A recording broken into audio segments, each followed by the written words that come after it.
As Facebook continues to be the #1 social network used by the majority of people, it is important to make sure that your business is using it correctly. So in this video, I'm going to give you 11 Facebook business strategies to help you grow your business organically on Facebook. Hi, my name is Desiree, and if you're looking to grow your business with better social media and content marketing, take action now. Hit that subscribe button and the bell below. Now, the key to anything that comes into doing things on Facebook is gonna start with a killer content strategy. I have a free content planning worksheet for you down in the description that you should definitely go grab before we dive into this. Now, the first thing that's important for you to know is we really need to understand how the algorithm works. The reason that this is important is because this is gonna dictate how you're going to create and do things on Facebook.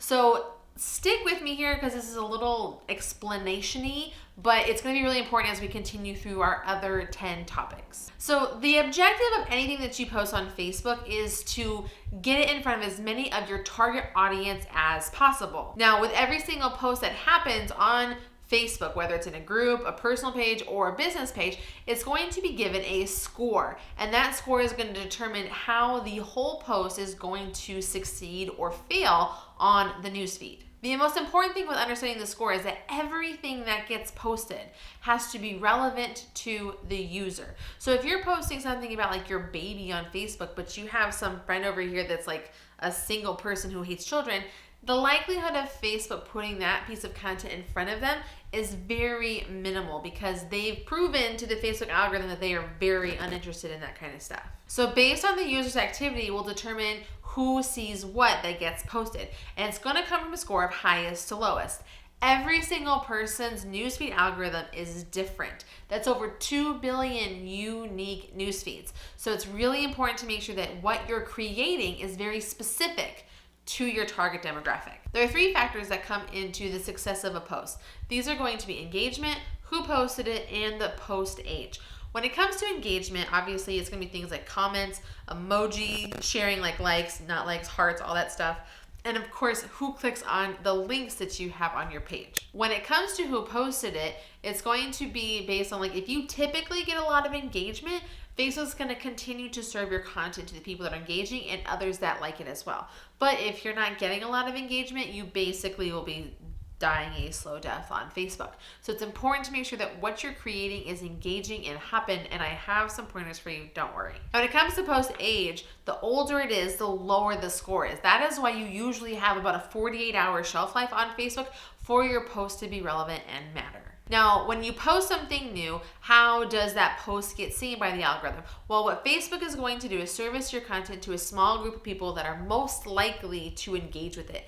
If they see that that group is engaging with it, they're going to show it to more people to try and increase the reach to keep the engagement growth alive for that post. Which is why when you first post something, it's important to make sure that when you post and what you post has the best chance for success. So this leads into our next one, which is you want to create quality content.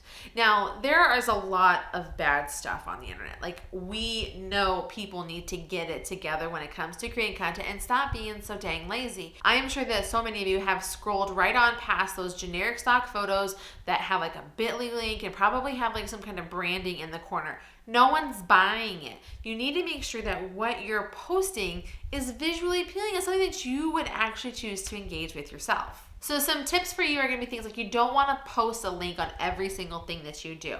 Even if you have a really great image that is engaging, maybe has cool text or teaching of something, if everything that you're posting has a link to something, it's going to get old real quick. And of course, Facebook doesn't want you to always be taking people outside of the platform.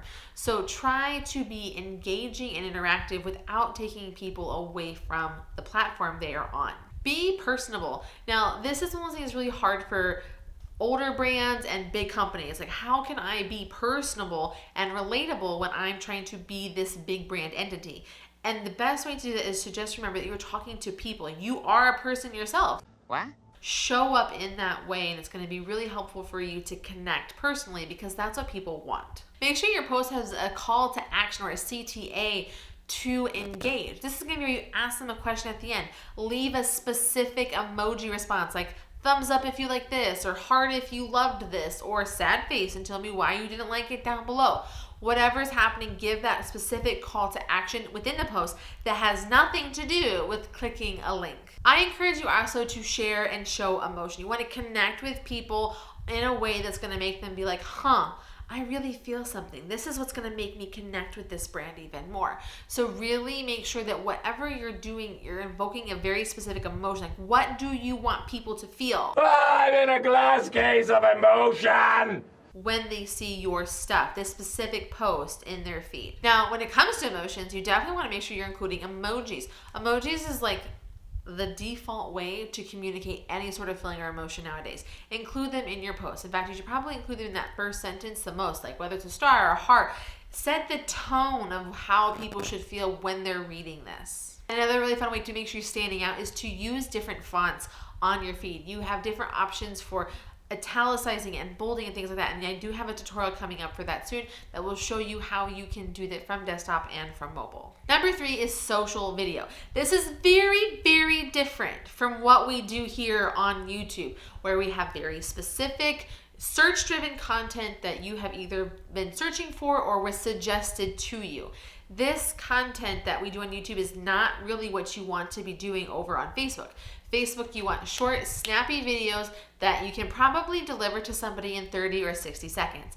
These might not even have anyone talking at all. It might just be all like text on the screen, or you include those closed captions, because 84% of people are watching videos on Facebook without sound. So you really want to make sure that whatever you're posting up on Facebook from a social video standpoint has this little tease, has lots of text that can really pull people in that thumb scroll and make them watch. And it's also really important to make sure that you're adding a call to action within your video.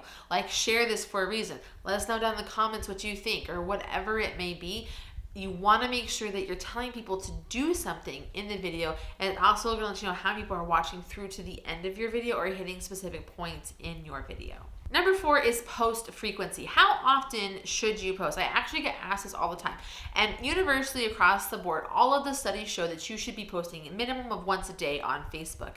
Now, you shouldn't be posting the same kind of messaging all the time, for sure. And you also want to make sure that you take the time to study your Facebook analytics to tell you the best time of day to be posting your content. It's important to remember that everyone's audience is different. So when different demographics of people are spending time on Facebook is going to be different. For example, I spend a lot of my time on Facebook generally in the mornings and the evenings, but there also might be a lot of people that spend a lot of time on it at lunch, or maybe they're like night owls. Whatever it may be, know the best time for your people when you're posting that daily post. Number 5 is leveraging other audiences. This is going to be where you reach into other things where your people are. Maybe you have a really awesome email list, or maybe you have a killer Instagram, or maybe you're just doing something really smart in-house. Whatever it may be, reach into that audience, encourage them to come over and follow you on Facebook. The only reason to do this, though, is if you're going to offer something unique on Facebook. Like, what you're doing on Facebook should not be the same as what you're doing on Instagram. You want to give very different reasons why people should follow you on Facebook, in addition to, or as an alternative to, what you're doing on Instagram or on your email list. Number 6 is create a Facebook group. Facebook groups are a really great way for businesses that aren't super sexy, fun, flashy to really connect with people. That's not to say there's anything wrong with that business or the individual, just those pages don't tend to do as well as a group. You're also going to be able to probably get more reach in this group because you're going to be able to be a person on there and build those personal relationships. And in fact, Facebook oftentimes will give a little bit more attention to groups over pages. Additionally, you can build a really solid quality community where other people can be posting and being engaged with around your brand. You're essentially going to be bringing people together so that they can really thrive around you and what you have to offer. I really like Facebook, and I've been using Facebook since 2006. But if I'm really honest, I don't get a lot of the attention I'm looking for in Facebook from my page. That's why I have diversified where I have my social following on Instagram, YouTube, and my email list. The reason that these things are important, the reason it's vital to diversify but stay present, is because you should never put all of your eggs in one basket. You do not want to be relying entirely on one platform to be giving you everything you need for your business. What happens if their terms of services change? What happens if what you do for work has to have some weird regulation? You're not allowed to be on some platform anymore. What if, whatever the reason is, that platform doesn't exist? How are you supposed to continue that conversation with people? That is why diversifying is going to be so important. Now, while I usually try to give you tips to help you very organically, number 8 is Facebook advertising. Facebook advertising is really helpful because it's going to give you a way to find people that don't know you exist very specifically. There's so much data in Facebook that's going to allow for you to find exactly who you want to work with, who you want to follow, who you want to give you money with Facebook advertising. And what's really nice is that it can not only help you find new people, but help you continue to talk to your existing people as well. There's so much that happens on the feed. There's no possible way that every single person that likes your brand or is interested in your brand is seeing everything that you're posting. So if you have something very specific to share, if maybe you have something to sell, whatever you're trying to do, make sure you're including Facebook advertising as a part of your Facebook strategy, because without that pay-to-play model, you're going to be very, very frustrated along the way, and your growth is going to be incredibly slow and hard. Number 9 is user-generated content, or UGC. UGC is where other people are creating content about your brand. Now, this is done very simply. Like, think about last time you went to a hotel, and they probably had some like flyer up at the front desk or in the room that was like, you know, if you're enjoying your stay, take a picture and do hashtag blah, blah, blah, or tag us at blah, blah, blah. And what you do is you're like, I really do like this place. I want to share with it and show everyone else how cool this is. So I am going to do exactly this. I'm going to go take a picture and tag all of the people that it needs to be done on Facebook. This is a really easy way for you to get easy engagement. You have new content that you can share with their permission, of course.